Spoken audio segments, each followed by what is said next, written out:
And in today's video, we're going to be breaking down Amazon Prime's new trailer from their series, The Rings of Power. With me, I have Connor and Ryan, the brothers of Doom that are behind the lens of the camera to make all the videos come together. Man, we're so excited for this. Yeah. We are huge Lord of the Rings fans, and I think we can all say that Peter Jackson's trilogy has been a huge inspiration for us. 100%. Yeah, there has been a lot of controversy surrounding it, but we're not here for the controversy. We're here for the armor and really find out how is this made, what is the historical background, is it real, is it fake? I'm gonna really get a deep dive into it. You have fought long enough, Galadriel. Alright, so this first scene that we've paused here on, we can see Galadriel and I think it's a young Elrond. He turned from that path a long time ago. They're on this ice landscape and we're seeing some swords, guys. The first look at arms and armor here in the Rings of Power trailer. So, what's going on? Now, when I look at that sword, it seems to have a really long handle. There's more handle than there is blade. Kind of reminds me of almost like a Scottish broadsword, almost. Maybe I'm getting broadsword. I would say it's more reflecting more of the Oriental styles of swords that we see. Swords with much longer handles are something that you see a lot more in even Japanese swords and Chinese swords and Oriental weapons, where they have much longer handles, much smaller cross guards, and I'm seeing a bit of those tropes here with these weapons. Is that like the breakdown of like the first scene in Lord of the Rings where you have like the elves with those big long blades that kind of like cut down the orcs on that charge? Yeah, so and the elven races definitely tap into a different style of weapon than men and dwarves, which take their inspirations from other real world cultures and things. Long handles and long blades are often useful in a cavalry type scenario, or for with space around you for hewing down cavalry and infantry in the front line. These are not the kind of swords you want to be using in hand-to-hand combat, one-on-one dueling or anything like that. Which is one might argue even climbing mountains. Or even climbing mountains. Yeah, not so good for climbing mountains. Definitely good for cutting down orcs in the front line, which is what you see in the prologue of Lord of the Rings. So I'm very interested to see how these swords actually get put to use in the series. That will be very interesting to see. I am sorry. Alright, What's that next scene? so bringing down to the next scene, we have some dwarves, or very short Vikings. Very short Vikings. Mini Vikings. And these ones seem to be covered with like a whole bunch of like scales.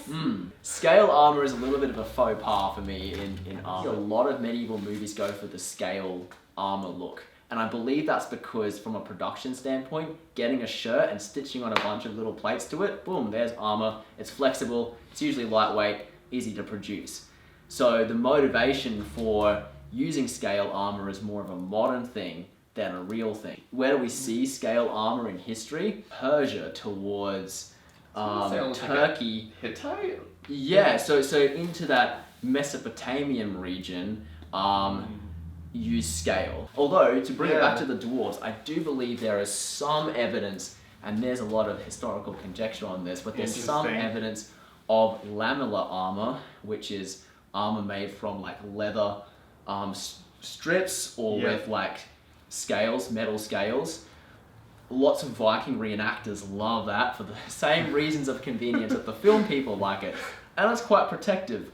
But there's not a lot of evidence that Vikings actually use that kind of armor. They either had nothing or mail. So from what you're saying, like the scale type look helps with more of like a flexibility in the type of armor? Once you start using plate armor, like we see later on in history, it needs to be fitted to the body. Number one rule of armor is function. And having armor, once you start looking at bigger plates, has to be sculpted to the human body and fitted.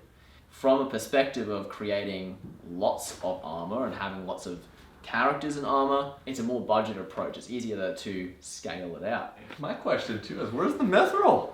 Where's the mithril? Yeah. Khazad-dûm was Every like, dwarf, found it on mithril getting everywhere. by. They haven't found it yet. They haven't found it yet. They haven't dug too deep. They haven't woken the terror.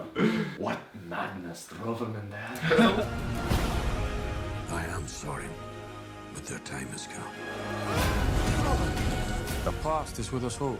Very unique archer. our first black elf. This, I'm guessing, is going to be a wood elf. Wood? Yeah, I'm seeing some wood texture Yeah. there. Yeah, I would have to second that. Is that leather that I'm seeing? It's Or a knot armor. That's what it is. Wait, is that just a play off of wood and knots?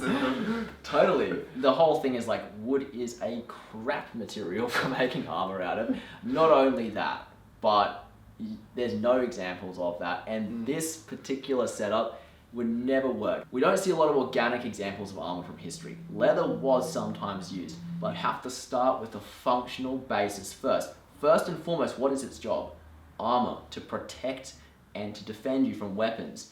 If the material can't do that, if the shape doesn't allow you to move, then it ain't armor and it ain't useful for anything. How effective is leather for stopping a full bow and arrow? So leather armor, often what you see leather armor in film is basically just like a motorbike cycle jacket. The leather is soft and supple like a shirt. You know, again, going back to our scale discussion, in film and keeping the budget low and keeping things easy, if they can just chuck a jacket on someone that they can move around in that looks gritty and armor and put some studs on it, happy days. Problem is, that's not grounding you in the reality of the world because you're not considering what armor actually is. So often historically, leather armor has depth to it and it's boiled, which means they take the leather, they shape it over a wooden form and they put it in hot boiling water, which makes it rock hard. And it's fantastic at deflecting arrows and blades. Not as good as steel, but very effective and very hard. The past is with us all. The past. I will say, for me, something that jumped out in seeing this shot, this was probably one of the first times I was taken out watching a clip from The Rings of Power. This hardened leather that's like covering their faces and everything. We have a close-up of that. The colors of that feels That's- too clean. I It agree. feels like there's no paint in it, and it feels weird That's to great. me. I completely agree with that. And it's very interesting that you bring that out because now there's a lot of conjecture in the historical community about leather armor or not. Lord of the Rings, they had some incredible leather artists working on the stuff for the orcs, for the elves, for all the different races had leather components somewhere in their design.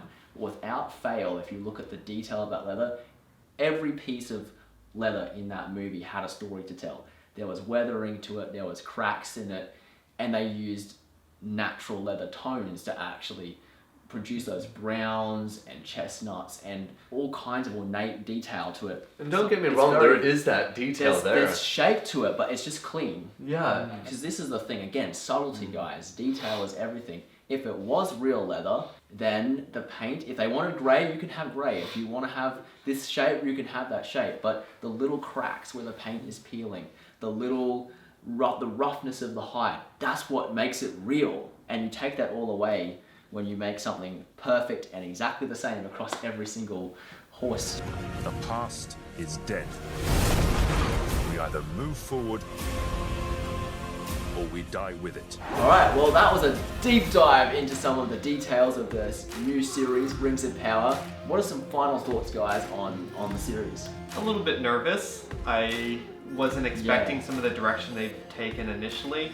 Keen to sort of see what ends up happening.